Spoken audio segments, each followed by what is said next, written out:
Question है आपके पास, for a AC capacitor Q and V are in phase, out of phase, Q lags या lead, और explanation पे आओ सीधा।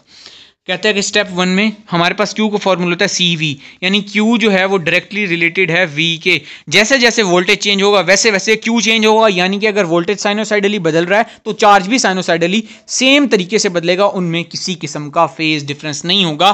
वो चार्ज और वोल्टेज सेम टाइम पर मिनिमम और मैक्सिमम पर जाएंगे और उनका फेज में कोई डिफरेंस नहीं होगा, इन फेज होंगे। सो आपके पास अल्फा करेक्ट आंसर हो गया इसका।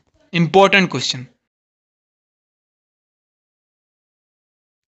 हाँ जी बच्चों, क्वेश्चन है आपके पास कि फॉलोइंग ग्राफ आपको दिया हुआ है ए और बी मेटल के लिए, और आपको इजेक्शन पोटेंशियल दिया हुआ है, मतलब पोटेंशियल जो आपको अप्लाई करना पड़ेगा इलेक्ट्रॉन निकलवाने के लिए, वो है ए पे है 10 वोल्ट, बी पे है 20 वोल्ट। इसका मतलब क्या हुआ कि ए वाला जो पोटेंशियल है वो कम है, यानी उसके कोरस्पॉन्डिंग वर्क फंक्शन भी कम होगा।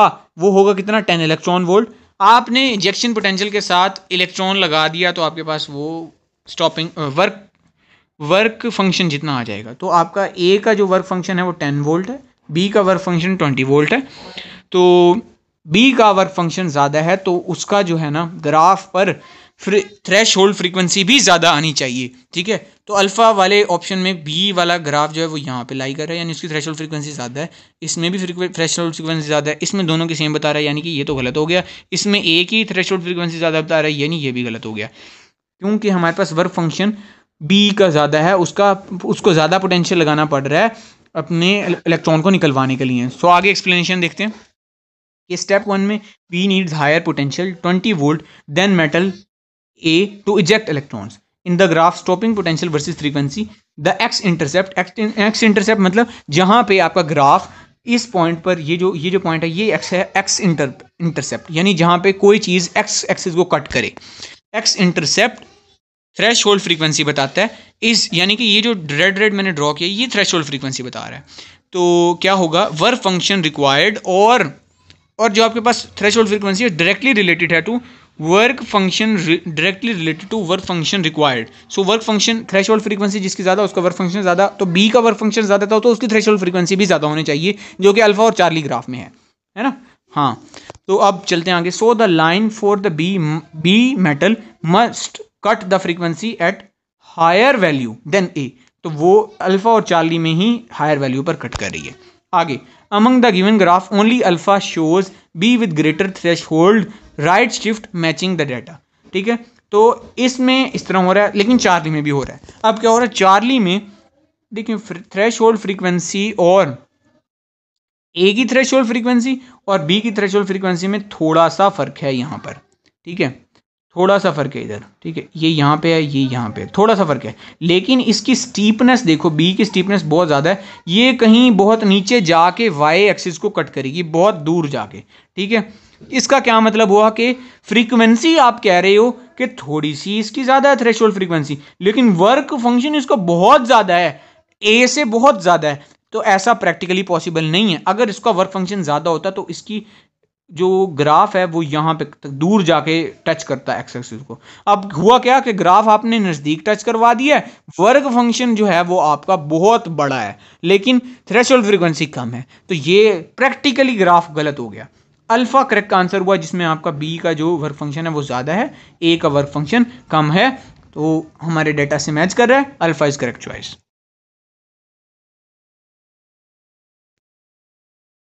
बड़ा ही मज़े का क्वेश्चन, फोटो सेंसिटिव सरफेस है, इतनी वेवलेंथ है और रेट ये है, फोटोन्स रिसीव पर सेकंड बता दो, कैलकुलेशन नहीं है तो सिंपल आ जाओ। फिर वेवलेंथ ये है, इसको मीटर में कन्वर्ट कर लिया, H E is equal to H C over lambda लिख लिया, आपको वैल्यूज़ पता है वो वैल्यूज सब पुट कर दी और आपके पास ये आंसर आया एनर्जी का। और पावर आपको दी गई है 7, तो आपको एनर्जी भी मिल गई, पावर भी मिल गई, तो आपको नंबर ऑफ फोटोन्स पर सेकंड पता लगाना है, तो वो होता है पावर डिवाइडेड बाय एनर्जी पर फोटोन, तो वो आ जाएगा 2.5 मल्टीप्लाई बाय 10⁻11। सो आपके पास आंसर आ गया beta, beta is correct choice. हाँ जी बच्चों, ये वाला मज़ेदार कैलकुलेशन का क्वेश्चन कुछ बच्चों का गलत हुआ, ध्यान से सुन लेना। गैस मॉलिक्यूल की काइनेटिक एनर्जी ये है, टेम्परेचर उसका फ़ॉरेनहाइट में बताना है, ठीक है, गलती नहीं करनी, किसी और यूनिट में ना निकाल लेना, ठीक। अब आगे चलते हैं। हमने एवरेज काइनेटिक एनर्जी पर मॉलिक्यूल का फॉर्मूला 3/2 kT पढ़ा था, 3/2 kT पढ़ा था, सही है। फिर हमने यहाँ से टेम्परेचर निकाला, टेम्परेचर का आया 2/3 और वो हमने रीअरेंज किया सिर्फ, और काइनेटिक एनर्जी वाली चीज़ें आ गई, सही। वैल्यूज़ हमने पुट की तो हमारे पास केल्विन में आंसर आया 1333.33 केल्विन। अब इसको हमने डिग्री सेंटीग्रेड में किया तो वो आया 1060 डिग्री सेंटीग्रेड। अब उसको फ़ारेनहाइट में कन्वर्ट किया तो वो 1940 बन गया। सिंपली बेसिक इक्वेशन ये थी। इससे पहले टेम्परेचर पता लगा लो, टेम्परेचर पता लगाने के बाद उसको पहले केल्विन में आएगा आंसर, केल्विन से सेंटीग्रेड बना लो, सेंटीग्रेड से फिर आसानी से फ़ारेनहाइट में कन्वर्जन कर लो, तो आपके पास 1940 फ़ारेनहाइट आपका आंसर आएगा, जो कि आपके पास बनता है Charlie. Charlie is the correct choice. इस क्वेश्चन को सॉल्व करने से पहले एक मोटी बात याद रखनी कि radio activity is a purely nuclear process, उसमें शेल्स का कोई रोल नहीं है। तो बीटा डीके में जो इलेक्ट्रॉन आता है, बच्चे समझते हैं इलेक्ट्रॉन तो शेल में होते हैं, न्यूक्लियस में तो होता ही नहीं है, तो न्यूक्लियस से कैसे आएगा। Radio activity is a purely nuclear process. Nucleus में न्यूट्रॉन या प्रोटॉन टूटेगा और वो एक इलेक्ट्रॉन न्यूक्लियस से निकलवाएगा, इस वजह से इलेक्ट्रॉन रिलीज होता है न्यूक्लियस से। इसका आंसर होगा न्यूक्लियस, ना कि शेल्स। तो फ्री इलेक्ट्रॉन भी नहीं, फ्री इलेक्ट्रॉन कहां से आ गया, फ्री इलेक्ट्रॉन तो पहले ही किसी एटम के इन्फ्लुएंस से बाहर पड़ा है। तो call from the above sources ये भी गलत है। न्यूक्लियस से आपके पास इलेक्ट्रॉन निकलेगा, वो कैसे, एक न्यूट्रॉन टूटेगा या प्रोटॉन टूटेगा और आपके पास इलेक्ट्रॉन प्रोड्यूस होगा और वो निकल जाएगा न्यूक्लियस से, क्योंकि वो रह ही नहीं सकता न्यूक्लियस में, उसकी इतनी वेलोसिटी नहीं है, इतनी औकात नहीं है उसकी, ठीक है। तो अल्फा इसका आंसर हुआ। आगे एक्सप्लेनेशन देखते हैं।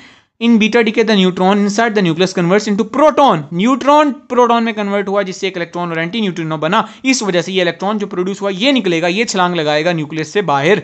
तो this emitted electron beta particle is newly created from the nucleus, not from the atomic shells, not from the free electron. So alpha correct answer हुआ, न्यूक्लियस से ये निकला, तो न्यूक्लियस इज राइट। अच्छा बच्चे, ये ना चीज़ें याद करने वाली हैं। ये जो आपका है ना इलेक्ट्रॉनिक सिस्टम से, यही एक चीज़ याद करने वाली है बस। आपने half wave rectification, full wave rectification और सेंटर टेपिंग वाला सबकी वैल्यूज़ याद रख लेनी है। मैंने कोशिश की है कि मैक्सिमम चीज़ें पूछ लूँ। पीक फैक्टर पूछा, फॉर्म फैक्टर पूछा, रिपल फैक्टर पूछा, एफिशिएंसी पूछी है, ये सब आपने बतानी है फुल वेव रेक्टिफिकेशन की। और मैंने आगे एक पिक्चर लगाई हुई है, देख लें, यहाँ से आपको वैल्यूज़ दिख रही होंगी। फुल वेव रेक्टिफिकेशन ये हो रही है आपके पास, इसमें आपके पास एफिशिएंसी 81.2 है, ठीक है। रिपल फैक्टर आपके पास 0.48 है, फॉर्म फैक्टर 1.11 है, पीक फैक्टर आपके पास √2 है, सही है। तो ये डाटा करस्पॉन्ड कौन से ऑप्शन को कर रहा है। पीक फैक्टर देखने वो √2 होना चाहिए था, यानी कि चार्ली में भी है, बीटा में भी है, ठीक है।